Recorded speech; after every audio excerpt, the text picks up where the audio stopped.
और देखिए अपना जो भारत देश है वो सबसे ज़्यादा युवाओं की वजह से ज़्यादा विकसित होगा भविष्य। और अगर आप लोग यहाँ अपना जब समय और जीवन व्यतीत करोगे तो देश का भी विकास नहीं हो सकता, अपने आपके परिवार का भी विकास नहीं हो सकता। तो जहाँ तक मैं सोचता हूँ कि चाहे वो मेरे माता पिता का व्यवहार भाव मेरे प्रति हो, वैसा ही भाव और व्यवहार आपके माता पिता का भी आपके लिए होगा। उसमें तो मैं नहीं समझता कोई अंतर हो। क्या अंतर रहता है? हो सकता है। जैसे जितनी चिंता मेरे मम्मी पापा को मेरी है, उतनी ही चिंता आपके माता पिता को भी आपकी होगी। ठीक, जब भी हमसे कोई गलती होती है तो सबसे पहला प्रश्न आता है कि हमें क्रोध आ गया, यही होता ना, कि गुस्सा आ गया और गुस्से में हमने कोई गलत निर्णय ले लिया। तो गलत निर्णय कौन व्यक्ति लेता है? गलत निर्णय वह व्यक्ति लेता है जो कि समझ नहीं पाता हो, अव्यवस्थित हो, निर्णय लेने की उसकी क्षमता जीरो हो गई, तब तो गलत निर्णय लिया। और कानूनी रूप से जो भी कार्रवाई हुई इसका उससे प्रमाणित होता है कि कहीं ना कहीं आप लोगों से गलती हुई है ना।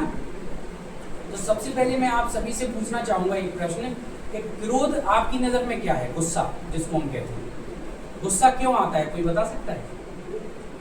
जनरल बात कर रहे हैं, बिल्कुल भी नॉर्मल बात करो। हो सकता है आज मिलने का मौका मिला आपसे, फिर आ पाऊँ नहीं पता। तो मैं चाहता हूँ कि इसको एक संवाद के रूप में लिया जाए, ज़्यादा बेहतर है। हम कह के कुछ भी चले जाएं और आपके दिल और दिमाग पर वही स्थितियाँ बनी रहे तो कोई मतलब नहीं। तो क्रोध या गुस्से की कोई परिभाषा दे सकता है?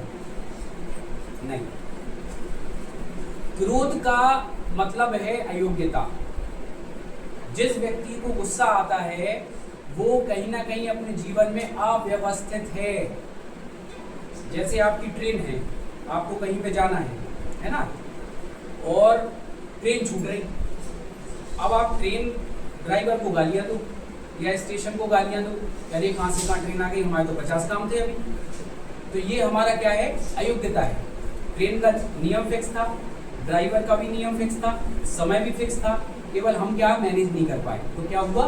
गुस्सा आ गई, क्रोध आ गया।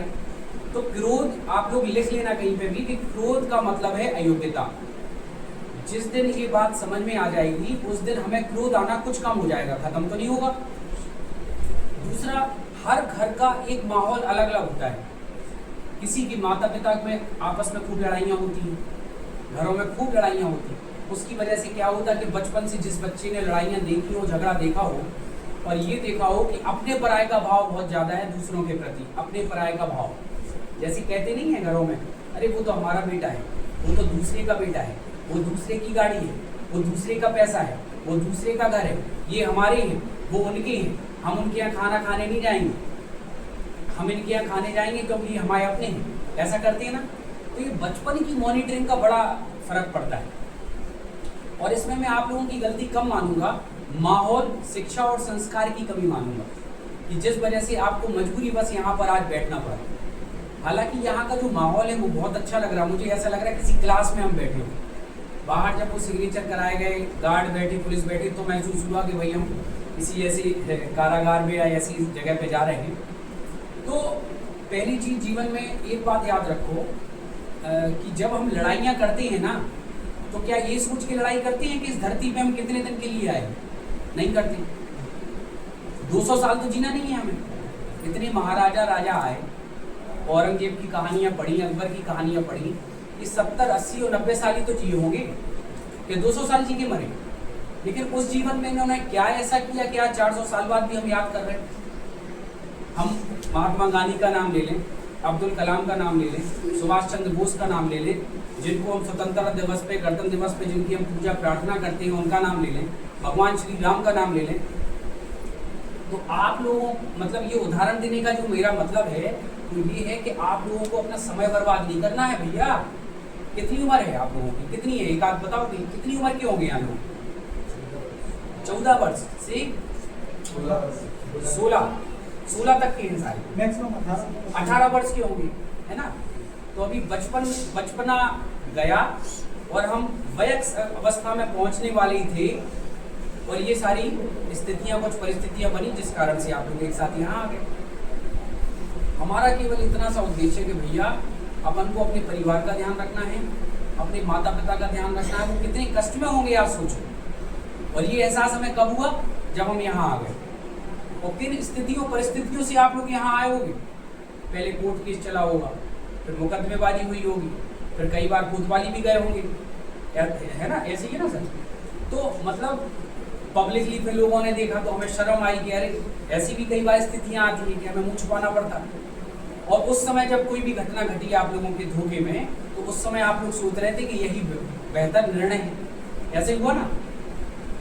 तो कहने का मतलब है कि भाई क्रोध आना सबसे घातक है, सबसे खतरनाक क्रोध, पहली चीज। दूसरा, हमें अब से दूसरों से प्रभावित नहीं होना है, दूसरों से बिल्कुल प्रभावित नहीं होना है। जब मैं बचपन में छोटा था तो मेरे पिताजी मुझे एक शॉप पे ले गए जहाँ पे एक बर्थडे का दिन था और शर्ट लेनी थी। तो पिताजी के पास मतलब जो शर्ट की दुकान थी, तो शर्ट दिखा रहा था वो 400, 500 रुपए की। एक 700 रुपए वाली शर्ट मुझे पसंद आ गई और मेरी हिम्मत नहीं हुई अपने पिता से कहने की कि पापा 700 की हम शर्ट ले लें। इच्छा हो रही थी, लेकिन पता था कि भाई घर की स्थिति इतनी अच्छी है। तो पापा ने वो शर्ट दिलाई और उसके बाद मुझे एक बात हमेशा याद है आज भी कि मेरे पिताजी ने मुझसे कहा कि बेटा अपन को जरूरत का जीवन जीना है, शौक का जीवन नहीं जी सकते, जरूरत का जीना है। आज के समय में मेरा बेटा है या इस समय की जो जनरेशन है, कितने सारे ऑप्शंस हो गए। एक कपड़े की दुकान पे जाओ तो 4 मॉल में ढूंढ जाता है व्यक्ति, तब एक शर्ट ले पाता है। महिलाओं का भी ये हाल है, इस इतनी बड़ी दुकान में सामान नहीं मिला, इस दुकान में सामान नहीं मिला, इस दुकान में सामान, अरे हम वो इलाइट वाले रिलायंस पे ट्रेंड पे चले जाएंगे, या फिर हम यहाँ भी बाजार है यहाँ चले जाएंगे। और उसके बाद भी 2 घंटे खर्च करने के बाद घर आ गए कि मजा नहीं आया, आप तो जहाँ से चलेंगे सामान। तो ये ऐसी स्थितियाँ क्यों आई? क्योंकि टेक्नोलॉजी आ गई, मोबाइल पे सारी चीजें आ गई। लेकिन आज के समय में हमें इनसे अगर नहीं बच पाए तो हम प्रभावित हो जाएंगे। आजकल नए नए तरीके आ गए यूट्यूब पे किसी का मर्डर करने के लिए, पता भी नहीं चला है और मार दो व्यक्ति को, आ गए, तो उससे भी हम प्रभावित हो रहे।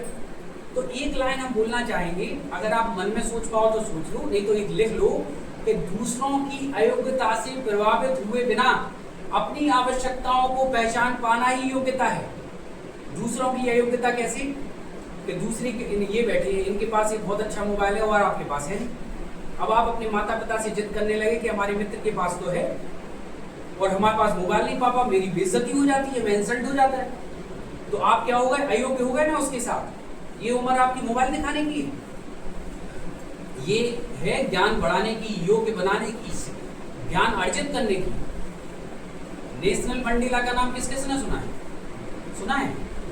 ठीक, वो कितने साल जेल में रहे बताओ? 27 साल। लेकिन उस व्यक्ति ने अहिंसा नहीं छोड़ी। महात्मा गांधी कितनी बार जेल गए? मतलब कहने का कि आप लोग आज यहाँ बैठे हो तो ये नहीं सोचो कि हमारा जीवन खत्म हो गया, ये एक नई शुरुआत हो सकती है जीवन की भैया। कि हमें अब यहाँ से निकलने के बाद जीवन में कुछ ऐसा करना है कि जिन्होंने, आप लोग यहाँ बैठे हो, माता पिता पे लांछन भी लग रहे होंगे, परिवार को उल्टा सीधा भी बोला जा रहा होगा, हो सकता कि नहीं, कि भाई इनका बच्चे ने ऐसा कर दिया वैसा कर दिया। तो अब अपनी स्थिति को इतना मजबूत करो कि बीड़ी, पान, तंबाकू, सिगरेट, शराब को बिल्कुल छूना नहीं है। कम से कम समय में, जैसे ही यहाँ से आपका कार्यक्रम या कार्यकाल पूरा होता है, दुगनी मेहनत से शिक्षा पे ध्यान दो, दुगनी मेहनत से अच्छे कर्मों पे ध्यान दो, अच्छे संस्कारों पे ध्यान दो, और ऐसा कुछ करके दिखाओ कि 1 साल में सारे लोग भूल जाएं कि तुम लोग यहाँ भी आए थे। समझ रहे हैं हमारी बात? ये बोल रहे नींद आ रही है ना? तो बहुत महत्वपूर्ण समय है। जैसे हम हैं, मैं डॉक्टर हूँ, सौरभ देवलिया मेरा नाम है, मैं जिला अस्पताल में हूँ, प्राइवेट मेरा क्लिनिक भी है। तो मैं हूँ या कोई भी हो, मैं इस तरीके से काम करने का प्रयास कर रहा हूँ ललितपुर में कि हमारे पास तो केवल 10 साल हैं, जितना दौड़ सके तो दौड़ लूँ। क्योंकि 60 साल के बाद मतलब मेरी उम्र के हिसाब से तो अभी लगभग 25 साल और है 60 साल होने में। लेकिन मैं सोच रहा हूँ कि भाई जल्दी से जल्दी ज़्यादा से ज़्यादा लोगों के लिए कुछ करके और फिर जाना है ऊपर, निश्चित है वो। तो अब इस समय या तो अपना समय बर्बाद कर लें, शराब पी लें, गलत काम कर लें, सजा काट लें, या माता पिता को सुख समृद्धि और सब कुछ दे दें। तो भैया शिक्षा और संस्कार पे बहुत ध्यान दो। घर पे जाके जब भी घर पे जाएं संबंधों पे फोकस करो, माता पिता के साथ बैठने का प्रयास करो। दोस्त यारी में हमेशा क्या होता है, उनकी गाड़ी ले गए, पापा डैम जा रहे हैं, पापा राजघाट जा रहे हैं, पापा यहाँ घूमने जा रहे हैं, 20 रास्ते में एक्सीडेंट हो गए या थोड़ी सी बात पर लड़ाई हो गई। आज के समय में सहनशीलता की कमी हो रही लोगों में, थोड़ी सी बात पे गुस्सा आ जाता है। हल्का सा आप लोगों के सामने भी ओवरटेक कर देना अगर कोई ड्राइवर बाइक से कट, तो आपको ये वाला हाथ हिला रहे और मुंह से गालियां निकल रही, सामने वाले का क्या पता वो किस तरीके का है, वो ही उठा के मार दो। छोटी छोटी बात पे गन निकल रही ना, ये सब आपको पता है। तो भैया बहुत अच्छे से अपना जीवन व्यतीत करो और हम ईश्वर से प्रार्थना करते हैं कि आप लोग स्वस्थ रहें, मस्त रहें, चिंता मुक्त रहें और खूब तरक्की करो और खूब शिक्षित हो, क्योंकि आपकी आने वाली पीढ़ी पे भी वो दाग लग जाएगा कि भैया जी तो ऐसे थे। तो अगर अपने परिवार कुटुंब को बढ़ाना है तो बढ़ाओ, घटाओ नहीं। तो बड़ा आदमी भी बनना है और उसके साथ साथ बढ़िया आदमी भी बनना है। बड़े और बढ़िया में भी अंतर है। पैसे से आज के समय में आदमी बहुत बड़ा बन गया, लेकिन अगर उसके अंदर भाव बिल्कुल जूबी है, जीरो है, मानवता बिल्कुल नहीं है, तो वो क्या बढ़िया आदमी कहलाया? लाखों लाखों रुपए, अरबों रुपए कोरोना काल में आपने देखा होगा रखे रह गए लोगों के, बताओ। और 4 चीजें हम बता रहे जीवन में। रूप, आज देखो हम अच्छे लग रहे हैं, 60 साल के बाद ये शकल में झुर्रियां आने वाली हैं, सबको पता है, इसलिए इस शकल पे भी अहंकार नहीं करना है। धन, वो भी आज है कल चला जाएगा। रूप, धन और बल, आज हमारे नाम के आगे डॉक्टर लगा है, सरकारी अस्पताल में बैठी है, प्राइवेट सेटअप है, अधिकारी से लेके जनता सब कुछ आ रहा है, 100-125 पेशेंट देखता हूँ। तो कहीं ना कहीं बल भी है कि भाई रूप भी है, धन भी है, बल भी है और पद भी है। उसकी पूजा आज पब्लिक कर रही है। आज जहाँ जाओ तो अरे डॉक्टर साहब नमस्कार आ गए। यही होता ना, 60 साल के बाद नौकरी चली जाएगी, धन जाने लगेगा, शरीर जाने लगेगा, रूप जाने लगेगा, फिर कौन आएगा काम? हमारा व्यक्तिगत व्यवहार, जो हमने दूसरों के साथ किया उसका रिजल्ट हमें मिलने लगेगा। तो हमेशा ध्यान रखो कि रूप, धन, बल और पद ये परिवर्तनशील हैं। परिवर्तन सबका जाना है, सबका, किसी का लौट के नहीं आएगा। इसलिए क्रोध मतलब अयोग्यता, दूसरों की अयोग्यता से प्रभावित ना होना ही, ना होते हुए अपनी आवश्यकताओं को पहचान कर पाना ही योग्यता है। प्रभावित नहीं हो किसी से। माता पिता का पूरा ध्यान रखो, क्योंकि अपन को पुराने काल में पढ़ाया गया है, शास्त्रों में पढ़ाया गया है कि बाप माता ही सबसे बड़े भगवान हैं। आज लोग मंदिर जा रहे हैं और माता पिता को गालियां दे रहे हैं, तो हमें उनसे भी अच्छा बनना है ना? तो दाल रोटी में भी जीवन चल सकता है। आज तो आप लोग के पास कोई नौकरी नहीं है, तब भी ईश्वर आपको भोजन दे रहा है कि नहीं? 2 टाइम का तो भोजन मिल रहा होगा। तो व्यवस्था तो यहाँ भी है, और जो रोड पे बैठा भिखारी है उसकी भी व्यवस्था हो जाती है। तो पैसे की चिंता नहीं करने की आवश्यकता है। अभी जो ये 18 साल की उम्र है ना भाई बहन, इसमें केवल योग्य बनाओ अपने आप को। और योग्य कैसे बनोगे? अपने से नीचे अयोग्य व्यक्ति से संपर्क कम, अपने से ऊपर योग्य व्यक्ति से संपर्क ज्यादा। जैसे मैं बचपन में भी अपने आसपास के जो लोग थे तो मैं डिसाइड कर लेता था कि यार ये तो बहुत बढ़िया आदमी है, ये अपने माता पिता का सम्मान करते हैं, इनके पास पद भी अच्छा है, बोलचाल भी अच्छा है, शब्द भी अच्छे बोलते हैं, परिवार का ध्यान भी रखते हैं, इनके बच्चों के संस्कार भी अच्छे हैं, ये आदमी हमारे काम का आ सकता है। जैसे हम यहाँ आए, हमें कुछ बोलना था, हमें नहीं पता था कि हम क्या बोलेंगे क्या नहीं बोलेंगे। पहले तो कुछ लिख के भी लाया था मैं मोबाइल पे, मैंने कहा कि पढ़ के बोलूँगा। फिर मेरे मन में आया कि नहीं, कुछ अपने मन से बोला जाए। तो इस तरीके से एक संवाद हो गया। तो ये कैसे शब्द निकल रहे? क्योंकि जब मैं रात के सोता हूँ या YouTube का इस्तेमाल करता हूँ तो कोशिश पर हम ऐसी चीज़ें देखते हैं जो हम बनना चाहते हैं, है ना? जैसे मैं फिजियोथेरेपिस्ट हूँ, तो दिल्ली के, देश के महान फिजियोथेरेपिस्ट कैसा काम करते, देश के महान फिजियोथेरेपिस्ट को कौन कौन सी नई ट्रिक्स टेक्निक्स इलाज के लिए आती। बीच बीच में हम ट्रेनिंग्स पे भी जाते, वर्कशॉप्स पे भी जाते। तो आज हमें ऐसा महसूस हो रहा कि आप सब हमारे भाई हो। तो माहौल का बहुत फर्क पड़ता है। जहां गालियां मिल रही, भैया दूर हो जाओ, क्योंकि खुद आपको निर्णय लेना पड़ेगा कि हमारे लिए वास्तव में अच्छा है क्या। एक बात और बताना चाहूंगा, मैं डॉक्टर हूं, आप लोग इतने सारे लोग बैठे हर जाति के होंगे, ठीक? अगर जीवन में सफल होना है, जितने भी महान लोग हैं उन्होंने 4 चीजें छोड़ दी थी। सबसे पहले अपने पराये का भाव। हम सब इंसान हैं, जानवर तो है नहीं, सब इंसान बैठे ना, तो ये सबसे बड़ा संबंध है। आप और हमारे बीच में एक संबंध है। आपके शरीर पे जो नाक और नक्शा है वही तो मेरे शरीर पे है। जो आपके माता पिता आपके बारे में सोच रहे वही मेरे माता पिता मेरे बारे में सोचते हैं। 2, तीसरा, अगर इतनी व्यवस्था नहीं होती, इतने टीचर सर सब लोग नहीं होते तो आपको शिक्षित कौन करता है यहाँ पे? अगर आप लोग नहीं होते तो क्या ये जेल होती? तो ये भी तो एक संबंध है। आपसे हम जुड़े, हमसे आप जुड़े। डॉक्टर नहीं होता तो मरीजों का क्या होता? मरीज डॉक्टर को पैसा नहीं देगा तो डॉक्टर का घर कैसे चलेगा? तो ये एक संबंध है और इस संबंध को हमें पहचानने की बहुत आवश्यकता है। पहला, अपने पराये का भाव कभी नहीं करो। जैसे मैं हूं, मुझे सभी अपने लगते, कभी मैंने सोचा ही नहीं, मतलब पिछले 5-7 साल से तो मैंने सोचा ही नहीं कि ये मेरा भाई नहीं है, ये दूसरे का होगा। दूसरा, जातिवाद पे ध्यान नहीं दो, कभी भी जातिवाद पे ध्यान नहीं दो, ये बहुत गंदी चीजें हैं जातिवाद। ठीक, सब हमारे अपने हैं। काले गोरे का ध्यान नहीं रखो, ये जो चमड़ी है ये हमारे माता पिता की दी हुई चमड़ी है। ठीक, प्रकृति ने दी है, तो इस पे गोरे हैं सो घमंड नहीं करो, और काले हैं तो उसको दूर नहीं रखो। तो सबसे पहला अपने पराये का भाव नहीं रखना है। दूसरा, जातिवाद का भाव नहीं रखना है। तीसरा, काले गोरे का भाव नहीं रखना है। चौथा, ऊंच नीच का भाव नहीं रखना है। भीमराव अंबेडकर थे, कितनी मेहनत की। एक समय था जब एक जाति के विशेष लोगों को पानी तक नहीं पिलाया जाता था। कितना संघर्ष किया उन्होंने अपनी एक विशेष जाति कास्ट के लिए। आज ईश्वर की कृपा से हम सब बराबरी पे आ गए। तो उस समय का हालात और आज के हालात में बहुत अंतर है। आज सब उच्च पदों पे हर जाति का व्यक्ति बैठा है, चाहे काला हो, चाहे गोरा हो, चाहे ऊंचा हो, चाहे नीचा हो, चाहे अपना हो, चाहे पराया हो, सबके लिए समान व्यवस्थाएं हो गई।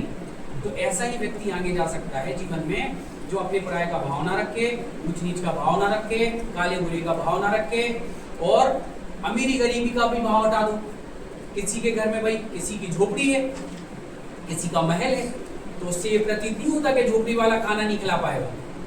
कई बार झोपड़ी वाले ज्यादा दिलदार होते हैं, उनकी एक दाल रोटी कितनी अच्छी लगती है, और महलों में गए और उन्हें बाहरी के बाहर भगा दिया। तो ऐसा बड़ा आदमी किस काम का, बताओ आप? तो अपन को खुद निर्णय लेने पड़ेगा भैया कि अपन को कैसा बनना है। और ये फिलॉसफी नहीं है हमारी, ये अकेला लेक्चर नहीं है कि एक कान से सुनो दूसरे से निकाल दो। ये जीवन का सार है। और जिंदगी बहुत अच्छी है, बहुत आनंदित है। इस धरती पे आए हो तो भैया कुछ करके मरो, केवल ये सब करके नहीं मरना है।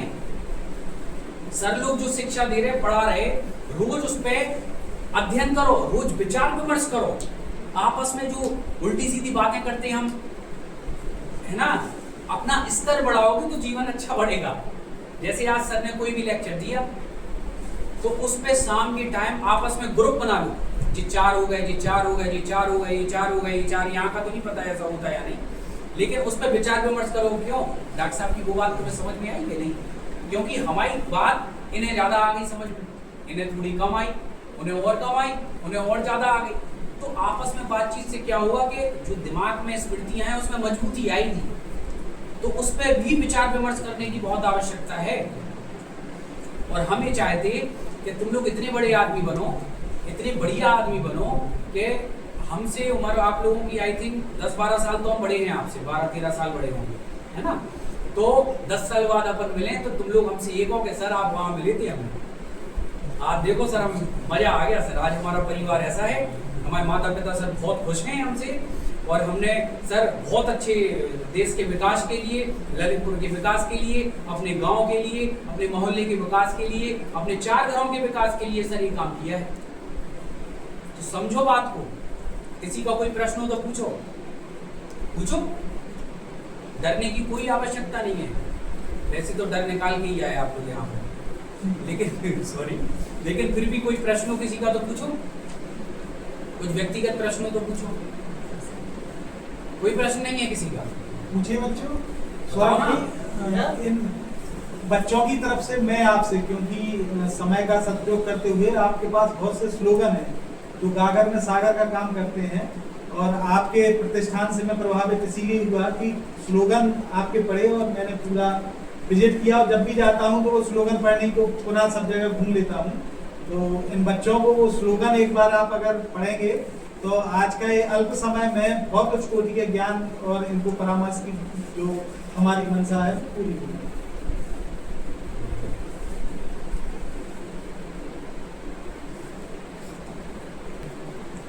मतलब कहने का मतलब कि रोज आपको आनंद आना चाहिए अपने जीवन में, तब है जिंदगी का मतलब, नहीं तो सब जीरो खत्म। रोज रात के, अब मैं अपनी व्यक्तिगत बता देता हूँ कि मैं रोज रात के भगवान को धन्यवाद करता हूँ इस शर्ट के लिए, इस घड़ी के लिए, इस खाल के लिए, इस चमड़ी के लिए, अपने माता पिता के लिए। हमारे पास ईश्वर की कृपा से सब कुछ है, लेकिन हम धन्यवाद करना छोड़ देते। तो धन्यवाद करने से ऊर्जा देता है ईश्वर। दूसरा एक बहुत अच्छा स्लोगन याद आ गया, देने में सुख है। देने में सुख है या लेने में सुख है? चलो ये बताओ। देने में सुख। अच्छा कैसे है आप ये बताओ? ये तो मैंने बोल दिया था वैसे, लेकिन देने में सुख कैसे है बताओ? कोई उदाहरण दे सकता है? बोलो, बताओ ना कोई। जैसे कोई भूखा अगर घर पे आ गया तो उसे खाना खिला दिया तो दुआएं दे के जाएगा। हाँ, दुआएं दे के जाएगा, ठीक है। अब देने में सुख कैसे है कि देने का मतलब केवल पैसा नहीं देना है, खाना नहीं खिलाना है। हम किसी को शिक्षा के माध्यम से भी दे सकते हैं। जैसे हमारे घर में बर्तन वाली आती है, मेरे घर में व्यक्तिगत रूप से, उनकी शिक्षा के लिए 2 बच्चों को हम लोग पढ़ा रहे हैं। 5th क्लास से चालू हुआ था, अभी 12th तक का हमारा टारगेट है कि हम उसको पढ़ाएंगे। तो ये हमने किसके लिए किया बताओ? उनके लिए नहीं किया, यही तो बात है, अपने लिए किया भैया, अपने आनंद के लिए किया, अपनी खुशी के लिए किया। हम करते किसी के लिए इतना सा हैं और गाते हैं इतना।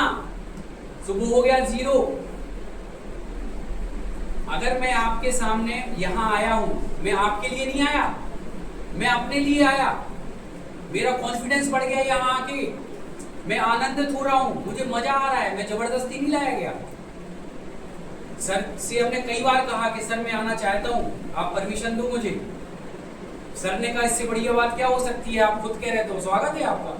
और सर ने फिर कहा कि कल आ जाओ आप हमारे। तो ये मैं अपने लिए आया हूं, लेकिन अपने लिए आया हूं और कुछ देना चाहता हूं तो वो आप ले लो। देने में बहुत सुख है। किसी को हम प्यार से 2 शब्द देते हैं जो नहीं देते। हम अपने माता पिता के साथ भोजन नहीं करते कभी। हम दोस्तों के साथ खूब होटल जाएंगे, एक बार बता दो कि माँ के साथ बैठ के खाना खाया हो, नहीं खाते। और वो माँ सबसे आखिरी में खाना खाती होगी आप लोगों के घर में, बताओ, सबसे आखिरी में खाती होगी वो घर। और कहो एक दिन पहले की रोटी खा ले, थोड़ी सी चटनी बची वो खा ले, थोड़ा सा भोजन इकट्ठा करके खा ले। आप लोग जितने चाहे गलत काम किए हो आपने जीवन में, माँ और पिता ऐसे हैं कि जब भी आप जाओगे तो वो हाथ फैला लेंगे, गले से लगा लेंगे, है ना। तो कहने का मतलब ये है कि देने में बहुत सुख है। और ईश्वर ने कहा है कि यदि हम देंगे तो हम तुम्हें देंगे। भगवान ने कहा है।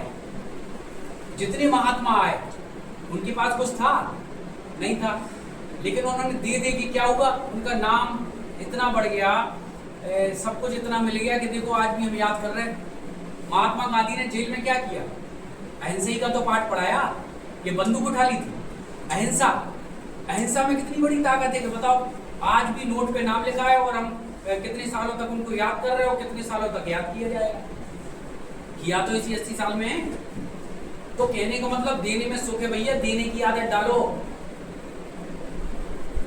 एक सौरभ जी, आपका स्लोगन बड़ा उपयोगी लगता है। ऊर्जा का सदुपयोग ही विकास है और ऊर्जा का दुरुपयोग ही विनाश है। तो यहाँ जो बच्चे हैं ये ऊर्जावान गुणों से भरपूर हैं। कई असंभव काम इन्होंने संभव किए हैं, बस उसका सदुपयोग दुरुपयोग का कमी रहा। तो उस दिशा में भी 1-2 मिनट बात हो कि ऊर्जा का सदुपयोग जो आपके अंदर है, क्रिएटिविटी जो रचनात्मक दिशा में जाने से कैसे आप उसको बेहतर कर पाएंगे, और डिस्क्रिएटिव अगर होंगे तो उसके साइड इफेक्ट क्या है। ऊर्जा का दुरुपयोग हमने कैसे किया? घंटों मोबाइल में देख रहे, तो कहीं ना कहीं ऊर्जा छीन हो रही कि नहीं? हमें इस दिमाग में अच्छी चीजें डालना है, गंदी चीजें डालना है। अच्छी चीजें डालेंगे तो हमारे साथ अच्छा होगा या गलत होगा? जो हमें बनना है वो एक तो देखना चाहिए क्या हुआ उसमें, ऊर्जा क्षीण हो गई कि नहीं, आंखें भारी हो गई, सिर दर्द होने लगा, वो घड़ी देगी 12-1 बज गए रात में। अब सुबह 6 बजे स्कूल जाना है, 8 बजे, जीरो। सलाद हम खाते नहीं है, सब्जी हम खाते नहीं है, दाल हम खाते नहीं है, क्या खा रहे हैं, रोटी चटनी, रोटी थोड़ी सी सब्जी छू छू के। पूछो किसी भी मेरे पास पेशेंट आते, पूछो कितनी रोटी खाते हैं, हम तो डॉक्टर साहब 10 रोटी खा लेते दिन भर में। तो हमें ये पता होना चाहिए कि हमें ऊर्जा कहाँ से मिलेगी, सलाद से, सब्जी से, दाल से, रोटी सबसे लास्ट में। 4 लीटर पानी पीना चाहिए एक स्वस्थ मनुष्य को। हमें स्वस्थ क्यों करना है अपने आप, क्योंकि हमें ऊर्जावान बनना है। तो सबसे पहले ऊर्जा तो चालू होगी पेट से। अब हम पानी बतासे हमसे पिलवा लो, बीड़ी पान तंबाकू सिगरेट शराब हमसे खुआ लो, भूख लगेगी, भूख मर गई। और वो सब चीजें चेहरे पे दिखने लगती, चेहरा देख के बता दोगे आपके किसका भाव कैसा है, इसका भी बड़ा प्रभाव पड़ता है। तो अपनी ऊर्जा का सदुपयोग करना है, दुरुपयोग नहीं करना है भैया, तभी विकास हो पाएगा, है ना। तो ऊर्जा को संगठित करके रखो, किसी भी गलत उसमें नहीं जाओ। जैसे हमें पता है कि अल्कोहल से कोई फायदा होता नहीं होता, सलाद से फायदा होता। तो खेतों में क्या करते गांव वाले, सब्जी बेचाएंगे क्योंकि उससे पैसा आएगा। घर पे ककड़ी कभी नहीं खाएंगे, टमाटर कभी नहीं खाएंगे, खाएंगे एक आध बार खा लेंगे। तो कहने का मतलब अपनी ऊर्जा को बचा के रखिए और खूब खुश रहिए और एक दूसरे की मदद में हाथ बढ़ाइए। देखना ईश्वर आपको इतना अच्छा इतना देगा, इतना देगा। अच्छा एक बात और बहुत अच्छी बता रहे हैं, एकदम से दिमाग में आ गई।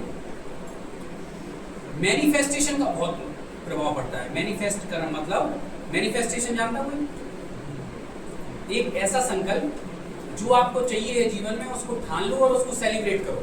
This is called as manifestation.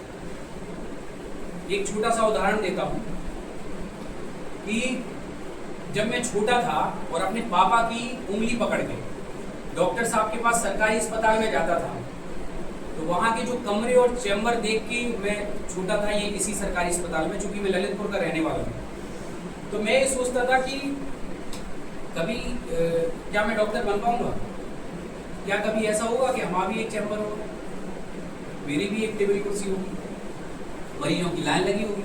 ये बात बता रहा हूँ मैं 3rd 4th की, जब मैं 3री और 4थी कक्षा में था। 12th क्लास के बाद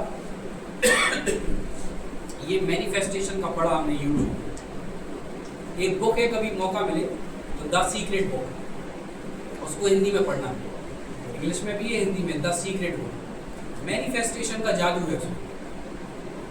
12th क्लास से मैं सोचने लगा था कि मैं तो सरकारी अस्पताल में बैठ गया, मरीजों की लाइन लग चुकी है, बहुत बड़ी हमारी प्राइवेट अस्पताल खुल चुकी है, अब तो मजा आने वाला है, अब तो वाह क्या बात है, अब तो सब कुछ मिल गया ईश्वर की कृपा से। तो यहाँ कैसे होगा इस पे नहीं जाओ, वो सब ईश्वर व्यवस्थाएं बनाता है, हमेशा याद रखना। जिस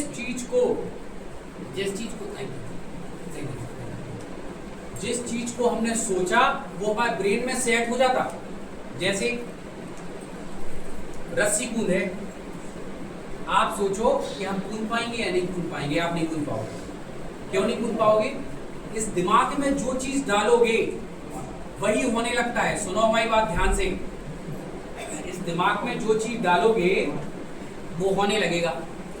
जैसे अगर आप सोचो कि हे भगवान हमें जेल ना जाना पड़ जाए, हमसे ये गलती हो गई, जेल चले जाओ। आप सोचोगे कि आज तो हमारे पिताजी बहुत मारेंगे हमें, हमसे ये गलती हो गई, पिटाई हो जाएगी। फैक्ट है जी बात। किसी भी गवर्नमेंट का कोई नोटिस ना आ जाए, टैक्स का नोटिस ना आ जाए, वो टैक्स का नोटिस आ जाएगा। और जहां आपने ये सोच लिया नोटिस आने दो, मैं निपट लूंगा, बात कर लूंगा, सारी व्यवस्थाएं मैच हो जाएंगी, सब कुछ अच्छा हो जाएगा, देखना अगर खतरनाक से खतरनाक अधिकारी भी होगा वो सामने आके पानी पानी हो जाएगा। तो this is called as manifestation. इसका बहुत फर्क पड़ता है भाई। हिंदी का शब्द क्या बोलेंगे मैनिफेस्टेशन को? आज से आप लोग ये चीज सोचना शुरू कर हिंदी दो। का संकल्प। आज से आप लोग ये बात सोचना शुरू कर दो कि हम बाहर निकल जाएंगे और एक अच्छे इंसान बन जाएंगे, और जहाँ सर बैठे वहाँ बैठकर उनको बताएंगे। एक बार अच्छी ताली अपने लिए बजाएं।